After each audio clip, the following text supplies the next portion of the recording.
Hello, everybody, and welcome to the Chase Life podcast, episode 1. We are super excited to finally launch this podcast with me, Rachel, and David Godfrey.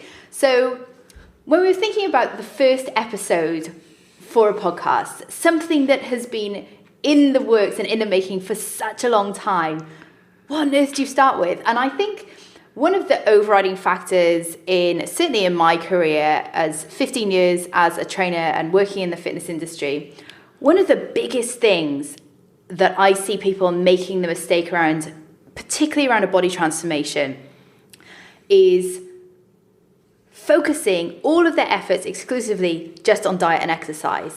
They keep banging their head against a brick wall and always coming back to just diet and exercise, thinking that they need to find that extra little bit of knowledge or that little bit of information that's going to make all of the difference to their physique. And the truth is that actually they're missing a huge element in a body transformation, which is emotional fitness. Now, emotional fitness is something that a lot of people don't like to talk about because for some people it can be a little bit woo-woo or a little bit too hard, or there's no way of really measuring emotional fitness. Like, it's not like you can just like track your calories and your macros or, weigh yourself on a scale to see how well you're doing on your emotional fitness, right? And I think that's why a lot of people don't go there, because it's a bit of an unknown. So we're going to talk a little bit more about this today and start to help you on your journey more towards getting emotionally fit, because the truth is that unless you have emotional fitness in every single area of your life, not just in your health, then you're never going to achieve your physical fitness goals, right? Mm-hmm. Yeah, and this is fundamentally what Chase Life has been built upon over the last few years, is creating the foundations that have been missing in what everybody has been trying to achieve. People are trying to lose weight, lose body fat, get a body transformation, and they're going around in circles. They're banging their head against a brick wall, and they're getting obsessed and diving into the weeds when it comes to fitness and nutrition. And people love to make it super overcomplicated, and those are topics that people often find fun as well, so they get carried away with it, but they're not actually getting what they want at the end of the day. And let's be honest here, a body transformation is technically on paper so simple, right? There's only a few ways that you can go about it, but people just why is it that people just cannot do it? It's so simple on paper. I think as an entire fitness industry, I think we can agree about that. But this is what's missing, is the emotional fitness and the mindset behind it, because that is what is difficult. Yeah, exactly. So if you spell it out on paper, like you said, it's super simple. There's just a handful of behaviors and activities that you need to do consistently, right? You need to do your grocery shopping. You need to do your meal prep, or whatever meal preparation you have, whatever schedule you go with. You got to eat your meals, and then you got to work out, and that's it. And it's just rinse, wash, repeat every single week. Just do the basics well, and you get the body transformation. And people love to dive into the minutiae about stuff, and honestly, that means the difference between an extra pound of muscle, or we're talking about really minuscule degrees, once somebody is already consistently in shape year round. And then how do you get somebody, I don't know. Exactly that, right? Because I think what a lot of trainers in particular do, and look, I've been guilty of this in my career, and I'm sure you have as well, and I'm sure even as experienced trainers listening to this, I'm sure everyone can resonate when we say that we've done things that are way too advanced for our clients, right? And so we have to look at actually the client's needs. Sure, if you're prepping a physique athlete, you've got to go and fine tune these things. But when we're talking about training general population who want to be lean, who want to be strong, but they have a life as well. And this is what Chase Life is all about, is this ability to go out there and do life on your terms, but look amazing whilst you're doing it. You know, you don't like, it's all about being able to technically, fundamentally have it all, actually. The body, you know, the business or the career, and the lifestyle and the relationships as well. And, you know, you don't have to sacrifice one in order to get the other. And I think that's, you know, sort of where a lot of people kind of get stuck, particularly in the corporate world, where, you know, they see these advanced techniques or, you know, they have to weigh their food all of the time, or they have to do this insane meal prep and, I don't know, count their fucking grains of rice. And the truth is that, you know, to get somebody into shape, all of this stuff is like completely unnecessary. So at Chase Life, we're going to bring this all back to basics today. Like, let's just talk about emotional fitness and like, where does somebody even begin? And what do you feel, as the mindset expert here, what do you feel is like the starting point for somebody? Like, let's just say that somebody has been on and off the wagon in terms of like dieting, really struggling. Perhaps there's a little bit of binge or emotional eating in there as well, which we're going to come on to a lot in future episodes. But if somebody's really stuck right now, like, what are the starting points? Like, how can you get somebody on track and on track for good? Honestly, I think the most important starting point to get somebody finally getting lasting results in their body transformation attempts is to get buy-in from them on the importance of emotional fitness.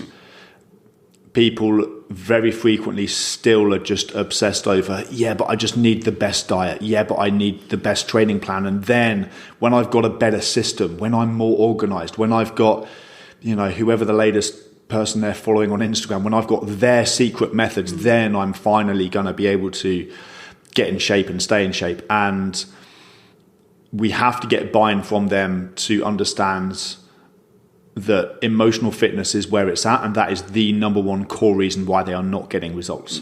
So if we go back to the step-by-step decisions that I touched on earlier, right? Grocery shopping, meal prep, meal eating, exercise. Well, as they say, success isn't an overnight event, and neither is failure. It's the accumulation of lots and lots and lots and lots of really small decisions throughout the day, every single day, that seem insignificant. And what is it that causes somebody to have their fuck it moment? Or not even the obvious ones where they know, you know what, I binged, I lost control, I broke my own promises, but also all of the subtle ones that they might not notice, like skipping a meal, or just cutting corners with how they prepare their food or what they're going to eat that evening because it's quicker, because it's easier, because it's inconvenient. What is it that's driving that in the first place is their emotions. When it comes to making decisions, all of us make decisions for emotional reasons first, and then we justify with logic later. Right? You think about the last technical gadget that you bought, or the last handbag that you bought. Right? I can't relate to technical gadgets, but I certainly can relate to handbags. That's why I use those two, because stereotypically, one is for the guys and one is for the girls. But whatever it is, like, you know, think about the last purchase that you made. Right? That there's going to be an emotional driver first and foremost, and then you justify it with logic afterwards. Or perhaps look at some of the things that you do where you've made a decision that you've perhaps later regretted or beat yourself up about it, but at the same time kind of justified it. It's like, I don't know, let's say that you've lashed out at your kids in whatever way, whether it's verbally or you've thrown something across the room out in a fit of anger. Then what is it that initiates that? Well, it's the emotions that you're in at the time. And then afterwards you justify it by saying something like, yeah, but. Like, there's always a yes, but. It's, I've had a really long day, I haven't slept enough, blah, blah, blah. So we end up justifying the reasons why we do things instead of realizing that there are fundamental emotional drivers that are causing all of these decisions. And so many people, and this is true of the vast majority of our clients, is they're living in stress and overwhelm a lot of the time. So the more stress and overwhelm that you go to, then the more you're going to go into survival mode, certainly in terms of the parts of the brain that starts to become activated more. As you activate those survival mechanisms, it's basically we're activating the part of the brain that controls fight, flight, or freeze.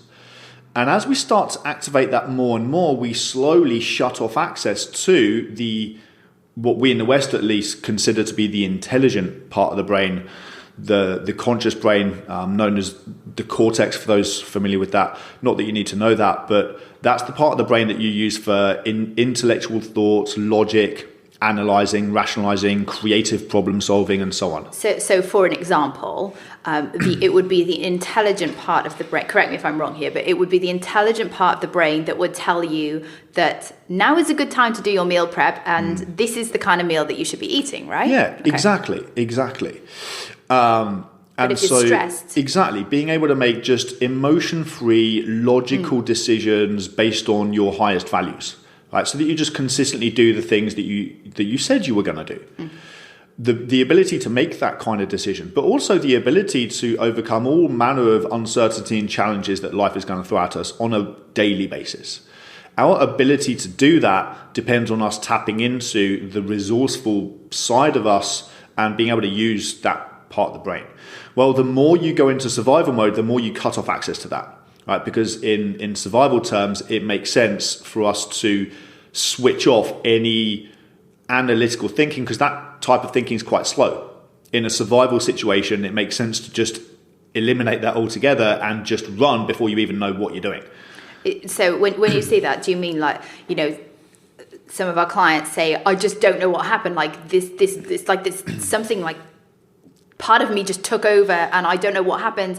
And before I even knew it, I'd eaten this, and this. Yeah. Is that what happens? Exactly. That's when people learn those behaviors, they get stored at an unconscious level as the correct response, as the most rapid, reliable, effective way to get whatever deep emotional need it is that they need at the time, whether it's some sense of release or a moment for them to be able to slow down the business of their brain and just switch off and not have to think for a while. Whatever it is, they've conditioned their brain that food is the most rapid, reliable, effective way to do that, and food is always there for them. So they can make good decisions and be smart around food whenever things are going well and everything's perfectly in its place. But as soon as that intensity reaches a certain threshold, then all of a sudden it's like, I just need to feel better now. So emotional fitness is all about creating that emotional stability at your core so that you can tap into the intelligent parts of yourself, because we've had clients come through our program with PhDs and countless, in fact the vast majority of clients who come to us saying stuff like, I'm smart, I'm driven, I'm intelligent, I've not been lazy. I haven't sat back and just been apathetic about this. I've taken action. I'm hardworking. Why the hell can't I do this? What's wrong with me? Why can't I get a grip on my food issues? That is something that we hear time and time again. And we work with some like highly intelligent like men and women. And why can't I get a grip on my food issues? It's just it's the common theme, I think, through almost all of them. And so this does come down then to stress and overwhelm. I in particular can resonate with, as a former stress addict and a workaholic and somebody who used to do a lot of overwhelm. I can completely relate to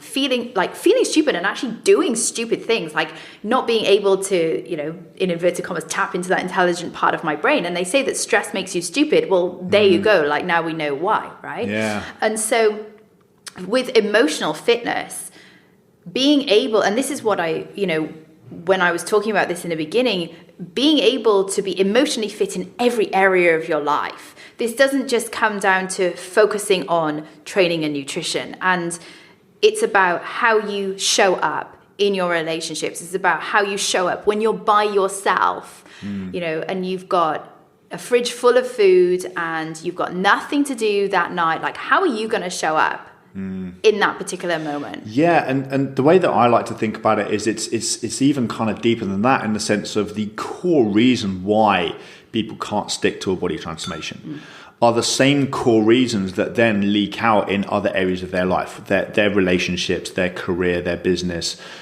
whatever it is that they're doing with their time. So how, give me an example of, for example, the type of behavior that might leak out in somebody's relationship or that might leak out in their business, for example.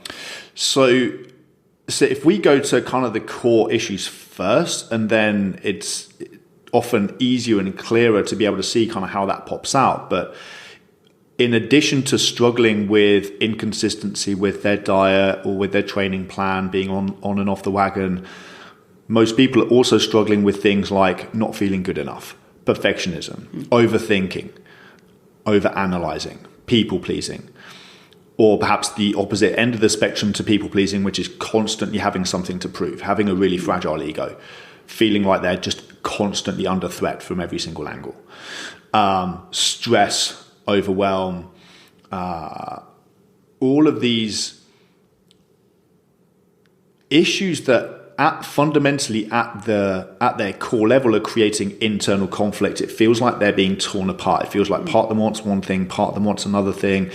And it can often feel like the source of all of their stress and angst and frustration is external.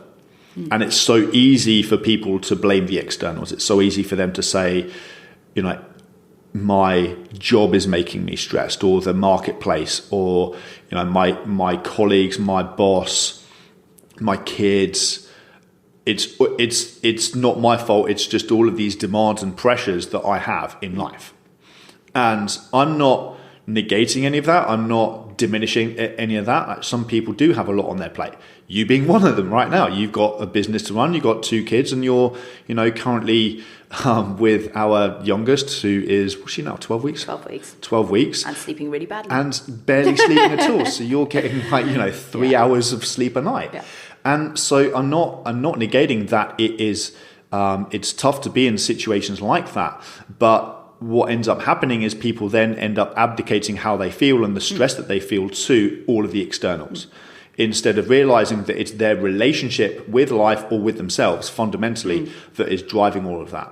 So if somebody's struggling with all of these things that internally, whether it be low self-esteem, perfectionism, over-analyzing, people-pleasing, chronic anxiety, then how's that going to pop out in a variety of different areas? Well, at work, maybe some people go one of 2 ways with work. Some people will derive all of their sense of importance, significance, self-worth from their work. So they just are busy being busy. They're constantly pushing with it, because if they don't, they feel worthless. So it's a surrogate form of self-worth. Other people go the other way in the sense that they just don't, because they're lacking so much confidence, they're always second-guessing themselves and doubting themselves. So they never push their career or their business to the next level. They never ask for the promotion or the pay rise and so on.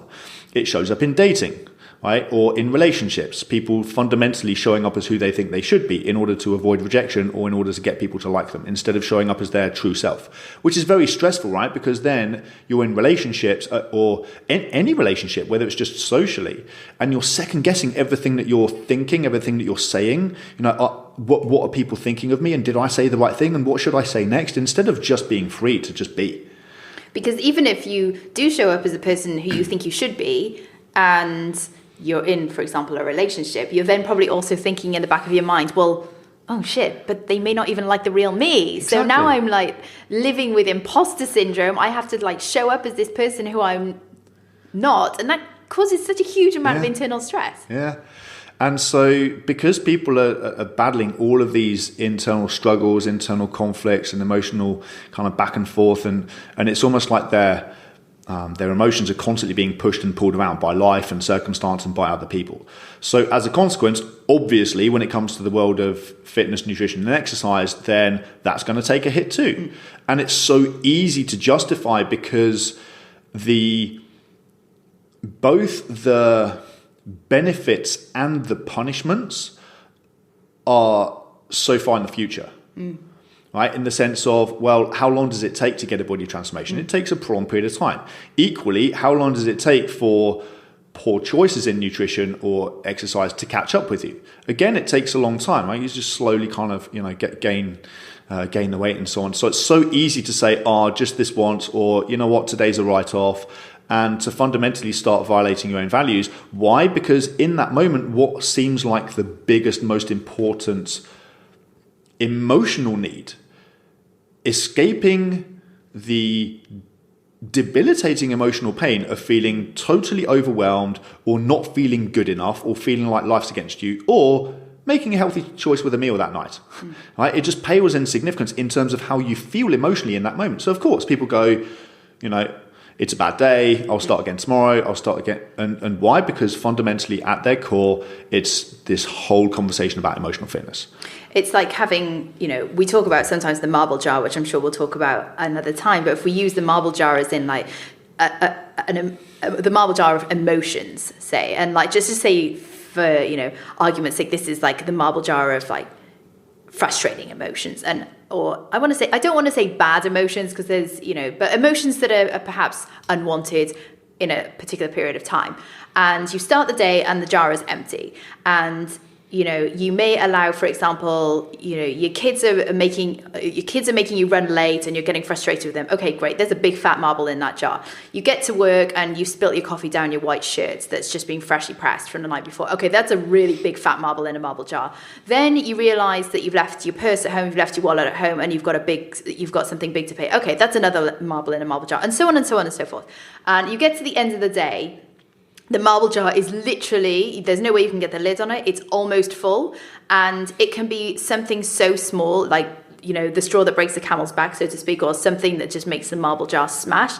And it could be you walking home through the door and you find that your dog has pooed on the floor. Like, I don't know, like just something that's just so insignificant and so trivial. But, I rewind back to when I was living my life in constant stress and overwhelm and perfectionism. It would be the most trivial things that would literally just send me into this spiral of tears and, oh my God, I can't cope. And so that's the final thing in a marble jar, and that's it. It just all goes to shit from there. And so this is how people are living. And like, guys, like if you're listening to this and you can relate, it's like you can get out of it, and you can get out of it really quickly. But just be aware, and I think awareness is the first step, right? Would you say that would be the very first thing to be so after to do? Yeah, after what? So I think the very first step is just having that buy-in from somebody and getting them to realize, you know what, I am never going to achieve what it is that I've been chasing this entire time until I learn this component of emotional fitness. Because it's so easy to procrastinate on it or put it off, or it's a complete minefield, and there's a lot of people see it as woo-woo, and in all honesty there are so many things out there that I don't know. Honestly, I saw it as woo-woo. Yeah, you could either see it as woo-woo, or that they have benefits, but it's not a complete solution. 100%. And so people go for things like meditation and yoga and journaling, and all of these things are amazing. You and I, in fact, use all three of those between us at various points. So just to be clear, David meditates. I don't meditate because it's just not something that I do, but I do find journaling very helpful, and I find yoga very helpful, and I have my other stress management techniques, but they're not. It doesn't. That's separate to managing your emotions. Yeah.